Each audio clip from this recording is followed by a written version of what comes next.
देखो बच्चों, second law of motion की अगर हम बात करें तो लास्ट क्लास में हम इसको स्टडी कर रहे थे, हमने इसके बेसिस पे कुछ न्यूमेरिकल्स भी देखे थे। Second law of motion is given by F is equal to dp by dt, force is equal to rate of change of momentum. ये हमारा रिलेशन होता है। अगर डिफरेंशिएशन की फॉर्म में लिखे तो ऐसा होता है, और अगर सिंपल फॉर्म में लिखे तो ऐसा होता है। ठीक है, अब एक्चुअल में क्या होता है बच्चों, हमको एक फॉर्मूला 9 क्लास में पढ़ाया जाता था, force is equal to mass into acceleration. Actually ये सेकंड लॉ का फॉर्मूला नहीं होता है। मैं फिर से एक रिपीट कर रहा हूँ, सेकंड लॉ ये नहीं होता है, सेकंड लॉ ये होता है। ये फॉर्मूला सेकंड लॉ नहीं है। ये फॉर्मूला जो है यहाँ से डिराइव होता है, यहाँ से ये आता है।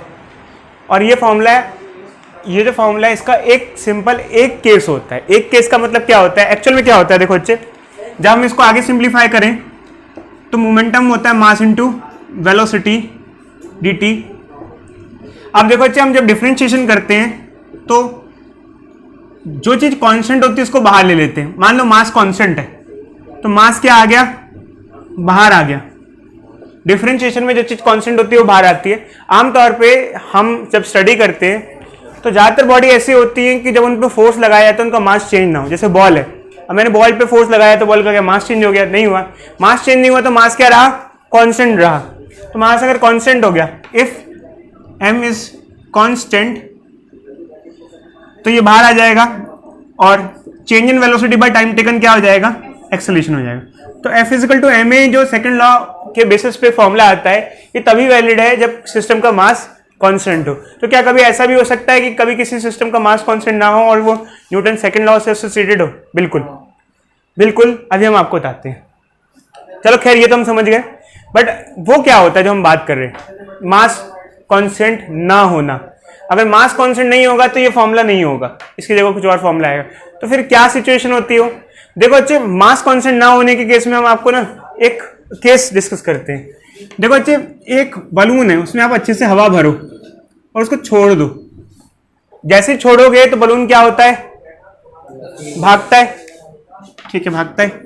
दूसरा केस चलो ये लो, एक टैंक है वाटर का, उसके नीचे टायर लगे हुए, टायर लगा दिए, व्हील्स लगा दिए। अब मैंने यहाँ पानी से भरा हुआ ये एक छेद कर दिया, ऑरिफिस क्रिएट कर दिया। अब इससे पानी बाहर जा रहा है। क्या जब इससे पानी बाहर जाएगा तो ये मूवमेंट चालू करेगा या नहीं करेगा? एक्चुअल में क्या होगा, जब आप इसको देखो तो ये अपने आप मूवमेंट चालू कर देगा, अपने आप चलना चालू कर देगा। मैंने तो इस पर कोई फोर्स नहीं लगाया, मैंने तो सिर्फ इसके अंदर एक ऑरिफिस क्रिएट किया, ये अपने आप चलने लग गया। क्या दोनों केस सेम है या अलग अलग है? और इसका कॉन्सेप्ट क्या है, आप क्या सोचते हैं इसके बारे में, मुझे जल्दी से बताओ बच्चों, बोलो। जब हम लोग सेकंड लॉ की बात करते हैं तो हमको सिर्फ F इजिकल टू ma ही दिखता है, बट एक्चुअली सिर्फ इतना सा केस नहीं है बच्चों। जैसे कि अगर एक बलून है हमारे पास या फिर एक कंटेनर है जिसके अंदर वाटर फिल्ड है, हमने ऑरिफिस क्रिएट किया है, तो इसके अंदर जब मास इसका डिक्रीज होता है, जब मास बाहर आउटफ्लो कर रहा है, तो उसकी वजह से भी मोमेंटम चेंज इस सिस्टम का देखने को हमको मिलता है। और मोमेंटम जब चेंज होता है तो अपने आप इस सिस्टम पे एक फोर्स अप्लाई होता है, जिसकी वजह से मोशन में आ जाता है। जैसे बलून है, बलून जब मूवमेंट ले रहा होता है, आपने देखा है मूवमेंट कर रहा होता है, तो उसका मास जब चेंज हो रहा होता है तो मास के चेंज की वजह से उस पर एक फोर्स क्रिएट हो जाता है अपने आप ही। तो यहाँ जब बलून को हम छोड़ते हैं एयर भर के, तो हम उस पर कोई भारी फोर्स नहीं लगा रहे हैं, फिर भी बलून में जब तक एयर होती है तब तक वो इधर उधर घूम रहा होता है, मोशन में होता है, क्योंकि उस पर एक फोर्स अपने आप डेवलप हो जाता है, क्योंकि उसका मास चेंज हो रहा होता है। तो अब एक्चुअल में क्या है कि फिर वो जो कॉन्सेप्ट है वो क्या है, जब मास कॉन्स्टेंट ना हो। ये सिचुएशन तो वो हो गई जब मास कांस्टेंट है। जब मास कांस्टेंट नहीं है तो ऑब्वियसली बात है, हम क्या करेंगे, तो हम इसको ना किस फॉर्मेट में लिख सकते हैं, देखो बच्चे, तब हम ना जब डिफरेंशिएशन करेंगे सॉरी, एक्चुअली वैसे अगर पर्टिकुलर देखा जाए तो जब हम इसको डिफरेंशिएट करते हैं तो एक बार मास को बाहर ले सकते हैं और एक बार वेलोसिटी को बाहर ले सकते हैं। अब ये क्या केस है, एक्चुअल में क्या होता है, देखो बच्चे, जब हम किसी चीज को डिफरेंशिएट करते हैं और दोनों ही पैरामीटर्स वेरिएबल हों, अगर दो पैरामीटर्स हैं और दोनों ही वेरिएबल हों, तो एक पहले बाहर आ जाएगा, दूसरे का डिफरेंशिएट कर देंगे, दूसरा बाहर आ जाएगा, एक का डिफरेंशिएट कर देंगे। बट एक्चुअली क्या है, मान लो यहां पर जैसे कि अगर ये 0 हो जाता है तो वेरिएबल मास सिस्टम में हम ये केस सुटेबली यूज करते हैं। ये अभी मैं आपको बता नहीं रहा हूँ, थोड़ा सा अभी इधर देखो आप, ये वाला केस हम यूज करते हैं। अब ये केस क्या है बच्चे, बताते हैं हम। ये वाला केस क्या है, actually v dm by dt। ये है वेरिएबल मास वाला केस जिसकी हम बात कर रहे हैं, जब वाटर कंटेनर वाले का केस की बात करें कि वाटर है इसके अंदर और ये आउटफ्लो कर रहा है और उसकी वजह से इस पे क्या हो रहा है, फोर्स डेवलप हो रहा है। समझे बच्चे?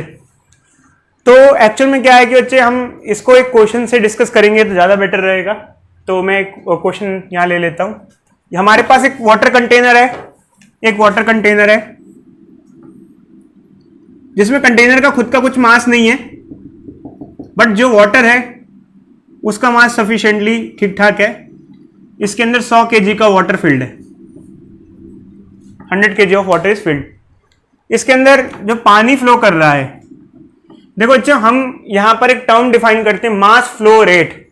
हम एक टर्म यूज करते हैं जिसे कहते हैं मास फ्लो रेट। एक्चुअल में क्या है बच्चे, आप एक काम करो, इसको लिख लो यहां से यहां तक, क्योंकि उसके बाद हम आगे बढ़ सकते हैं। देखो बच्चे अब हम आगे बढ़ते हैं, तो मैं एक क्वेश्चन ले रहा हूं यहां पर।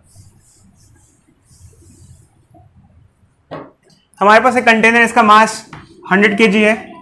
अब यहां पर बच्चों मुझे मास फ्लो रेट बताने बच्चों, मास फ्लो रेट।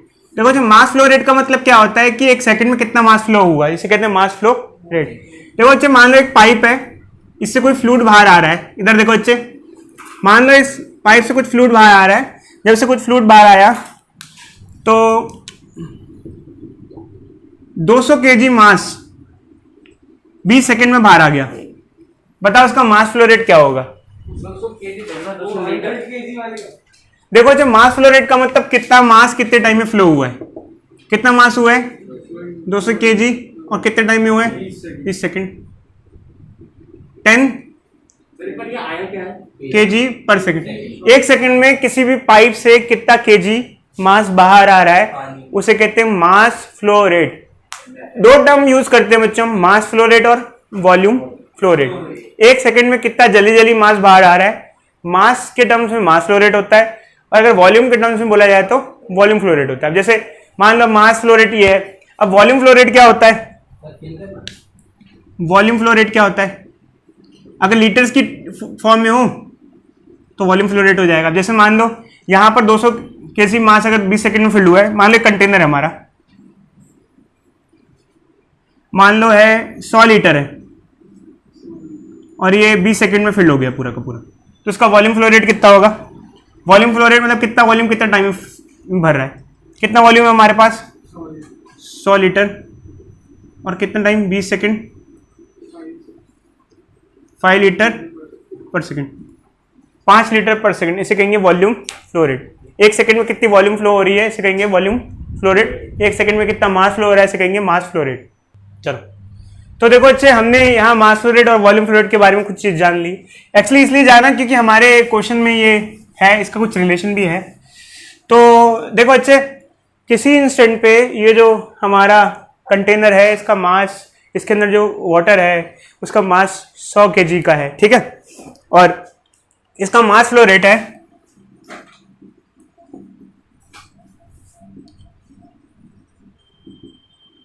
1 kg पर सेकेंड।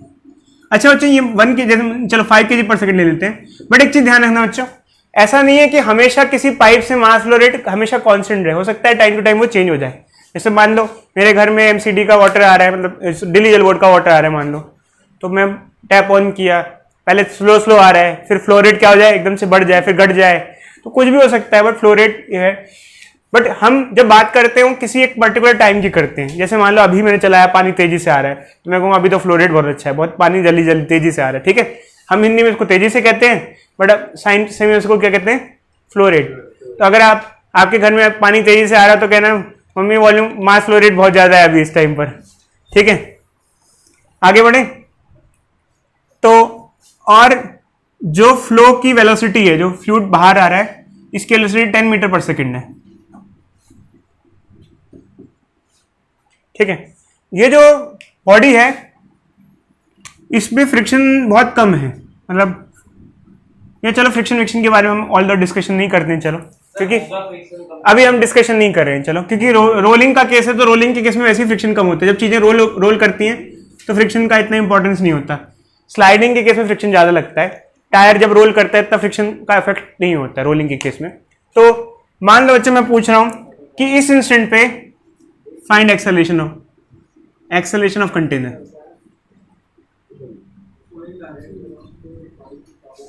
करो बच्चे, एक्सेलरेशन ऑफ कंटेनर। कंटेनर में मतलब एक्सेलरेशन, यहां कंटेनर की एक्सेलरेशन का कारण यह है कि जब इससे फ्लूइड बाहर आएगा तो इसका मास चेंज होगा, मास चेंज होगा तो इस पर एक फोर्स डेवलप होगा, उस फोर्स की वजह से कंटेनर क्या करेगा, एक्सेलरेट करेगा, भागेगा।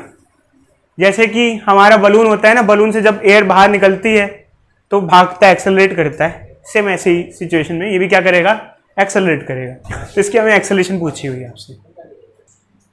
देखो बच्चों इस क्वेश्चन में क्या होगा, जब यहाँ फ्लूइड फ्लो करेगा मतलब वाटर फ्लो करेगा तो इस पर फोर्स आगे की तरफ लगेगा एक्शन रिएक्शन के पॉइंट ऑफ व्यू से।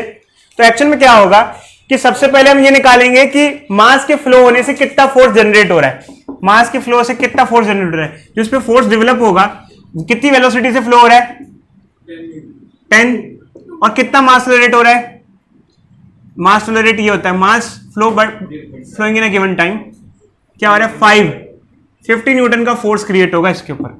जो 50 न्यूटन का फोर्स इस पर क्रिएट होगा इसके फ्लो की वजह से या आगे उसकी वजह से इसमें एक्सेलरेशन होगी, और फोर्स इज इक्वल टू क्या होता है मास इनटू एक्सेलरेशन। अब यहां पर एक क्वेश्चन ये राइज होता है कि मैंने तो ये कहा था कि यहाँ पे F equal to M formula हम यूज नहीं कर सकते।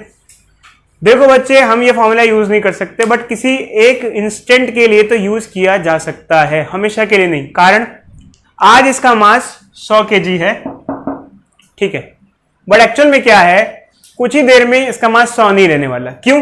क्योंकि इससे वाटर खाली होता जा रहा है। तो अभी के टाइम पे जो मास है और बाद में जो मास है वो सेम नहीं रहने वाला है, चेंजेस देखने को मिलेंगे आपको। समझे नहीं समझे? अभी मैं कहूं 10 सेकंड बाद क्या होगा, 10 सेकंड बाद इस फॉर्मूले में जो मास हो जाएगा वो चेंज हो जाएगा। कारण क्या है, ये 100 kg है, 10 कुछ सेकंड बाद तो ये पानी फ्लो होते होते होते होते इसमें से कम हो जाएगा, तो इसका ओवरऑल मास क्या हो जाएगा, रिड्यूस हो जाएगा। तो उस टाइम वो वाला मास लिया जाएगा, समझे? तो अभी जैसे मान लो फिलहाल मास मान लो लेटेस्ट 100 है, तो कितना फोर्स डेवलप हो रहा है इस पे 50 न्यूटन, और मान लो इसका मास है 100, तो उस टाइम पर एक्सेलरेशन कितनी है 1/2।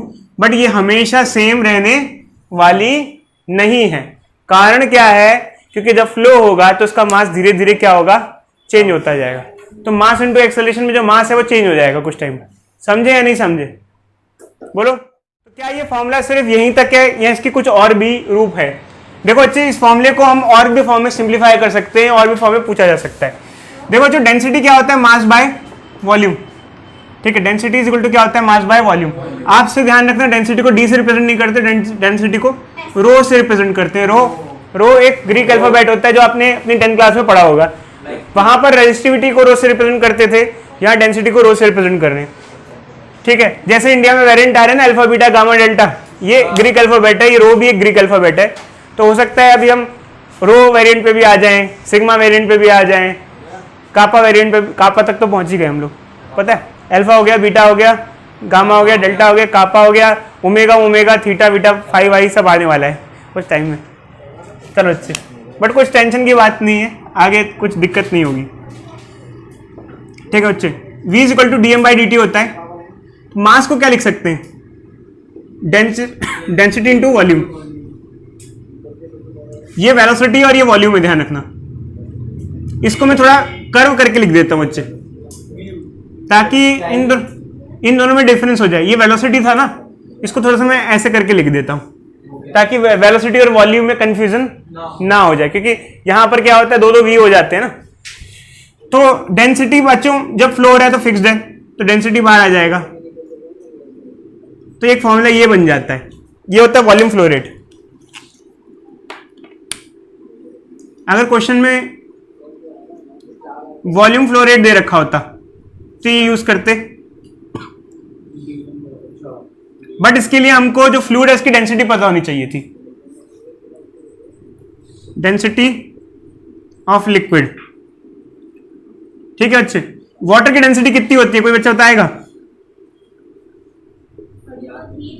1000 किलोग्राम पर मीटर क्यूब, हमेशा ध्यान रखना। और सेंटीमीटर में 1 ग्राम पर सेंटीमीटर क्यूब, जी ठीक है। इसके अलावा और भी कोई रिलेशन बन सकता है? बिल्कुल बच्चों, सिर्फ ये रिलेशन नहीं, एक ये हो गया, एक ये हो गया, एक रिलेशन और आता है बच्चों इधर। देखो बच्चे, इसके बाद एक रिलेशन और आ जाता है, force is equal to rho A V square. इसको पुट करके आता है, अब इसमें मत्था पच्ची हम नहीं पढ़ेंगे कैसे आया। ये डेंसिटी हो गया, ये area of cross section of pipe हो गया। जैसे पाइप है, इसका जो एरिया ऑफ क्रॉस सेक्शन होता है, एरिया ऑफ क्रॉस सेक्शन का मतलब पता है ना आपको क्या क्या होता है? ये क्रॉस सेक्शन, ये क्रॉस सेक्शन वेलोसिटी, ये क्वेश्चन ये है। तो ये फोर्स के फॉर्मूले हैं। अच्छा, ये फोर्स का फॉर्मूला सिर्फ और कहाँ कहाँ यूज होता है? देखो अच्छे, आपने एक बार कभी कभी शायद मैं भी देखा, फायर ब्रिगेड में आंख बुझाते हुए देखा है आपने पाइप से?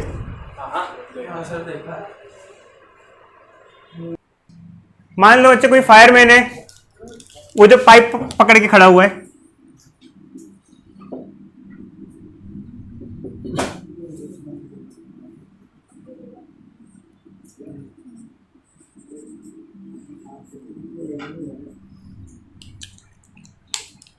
यार ये तो बत्तख बन गई भाई, इतनी पढ़ी। मैं इंसानों की ड्राइंग कभी नहीं बनाई बच्चे मैंने, इस वजह से। यहाँ फ्लो हो रहा है, फ्लूइड का फ्लो हो रहा है। देखो बच्चे, जब फ्लूइड का फ्लो हो रहा है तो उसको कितना फोर्स चाहिए होल्ड करने के लिए, और फोर्स बेसिकली क्यों लगाना पड़ रहा है? एक्चुअली क्या हो रहा है, देखो जब वाटर निकलता है एक्शन, तो उसके से एक रिएक्शन क्रिएट होता है, तो उसको काफी फोर्स चाहिए उसको होल्ड करने के लिए। कितना फोर्स चाहिए? इतना, इतना, या फिर इतना, इतना, इतना या इतना, कोई सा भी फॉर्मूला यूज कर सकते हैं इसमें।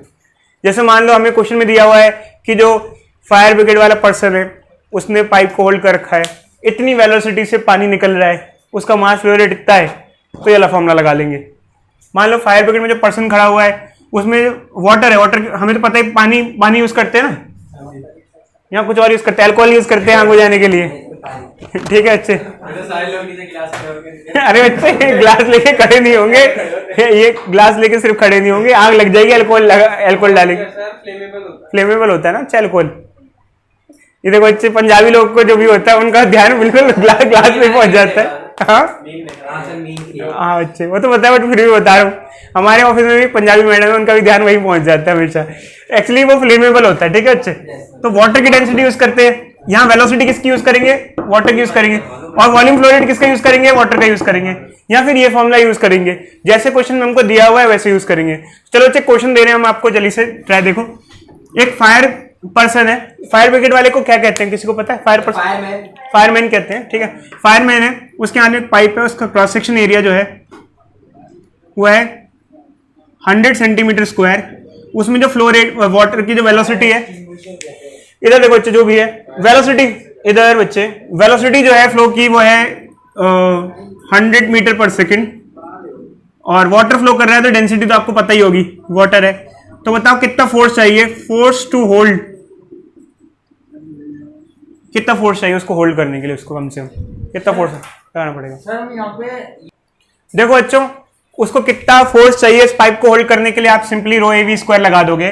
तो डेंसिटी तो देखो बच्चे 1000 होती है, डेंसिटी तो 1000 हो जाएगी, वेलोसिटी का स्क्वायर मतलब इसका 100 का स्क्वायर हो जाएगा, वो भी हो जाएगा। बट बात एरिया की है, एरिया सेंटीमीटर स्क्वायर में दिया है जो कि नहीं चलेगा। 1 मीटर स्क्वायर और 1 सेंटीमीटर स्क्वायर में क्या रिलेशन होता है इसके लिए आप देखो, 1 मीटर में कितने सेंटीमीटर होते हैं? 100।